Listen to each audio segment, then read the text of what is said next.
Fubara and the Four Guys in Rivers, defectors without Tinubu's resilience, and Zulum stays. What's this?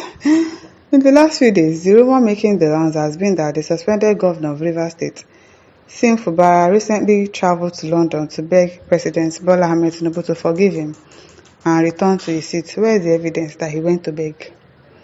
Where is the evidence that he went to beg? It's just rumors, the hearsays.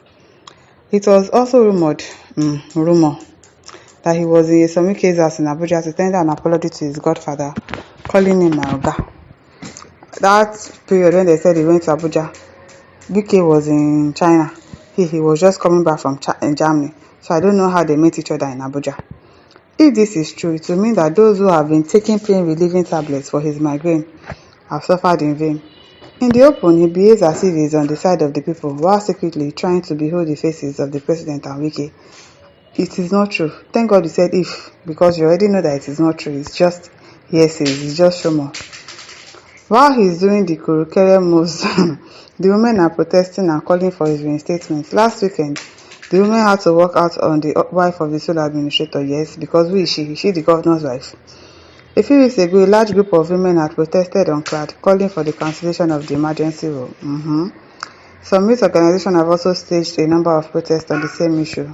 So, what the Rivers people should be doing is the same thing that Abia people did in 2023 by abandoning a party that had ruined the state. So which party has ruined the state? This person is obviously an APC member. They have paid you to come and say rubbish.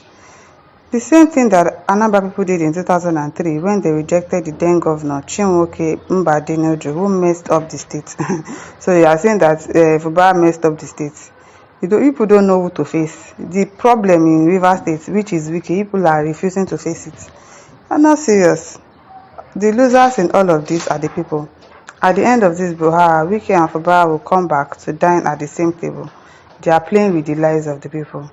Many Nigerians are aghast that despite the public sentiment that has been in favor of Fubara, his seeming desperation to return to power is not desperate, because you already said it yesterday that his spirit has left that place. That he doesn't want to come back again, safe. So there is no desperation anywhere. Mr. Blogger, to power by going to beg the president, and Wike appears a mindless betrayal. While he is allegedly pushing for a return to office, what happens to the indigenes of the state who have been tear-gassed, harassed, or even arrested for protesting the imposition of the emergency rule in Rivers State? They'll take sorry, because I've already said it before that anybody that dies because of a politician, that person does not have sense. Because politicians, they would always settle.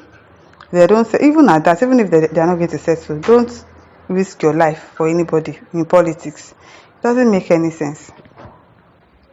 Those who have critically studied the Wike Fubara face-off have said that the suspended governor is worthy of many stripes, as he had been used in the past by his estranged godfather to warehouse public funds for other uses. Now don't come. While Wike was in power in Rivers, he did Fubara inside the government house. Port Harcourt, to shield him from arrest by the Economic and Financial Crimes Commission operatives over allegations of financial malfeasance. We know your type. Both of them could be said to be working in cahoots to hide something from the people of Rivers State. It is not for the sake of the good of the people that the two men are fighting. It is more about the control of the resources of the state for personal good. We know now. We know somebody wants to eat the money that belongs to the state, but somebody does not want that to happen. So who is the bad person here? The Wike Fubara imbroglio has sharply divided the state. Poverty has been recognized in the process, and it has been openly shown that money is being moved to hire or organize rallies and protest marches for and against one group or another. Fubara is not involved in that one. Don't add him to that, abeg. This money is being moved out belongs to the people, and instead of using the money for the good of the people, they are warehoused by a few privileged individuals who use the money to create chaos and division in the state. Oh, that one are Wike's children. Many observers argue that Fubara cannot be said to be innocent in the crisis that is rocking Rivers State today. He welcomed all the shenanigans that passed off as election in the state in 2023 in his favor in order to install him as governor by all means.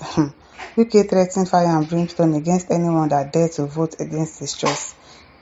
While it lasted, Fubara was a poster boy and he felt on top of the world when the announcements came from the Independent National Electoral Commission (INEC) that he won the election.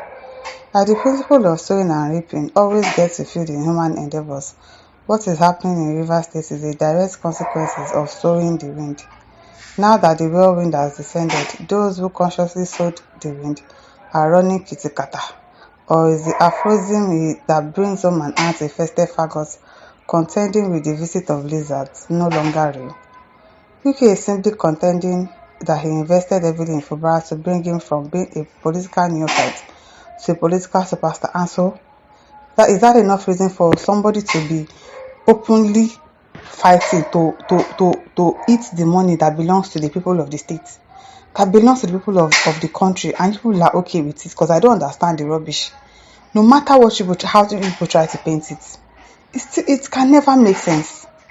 It will never make sense that people are okay with Fubara agreeing to the fact that this person is going to be controlling the LGAs, this person is going to be collecting all the money that is coming into the state, or probably like more than half of it. For what? Because you helped him.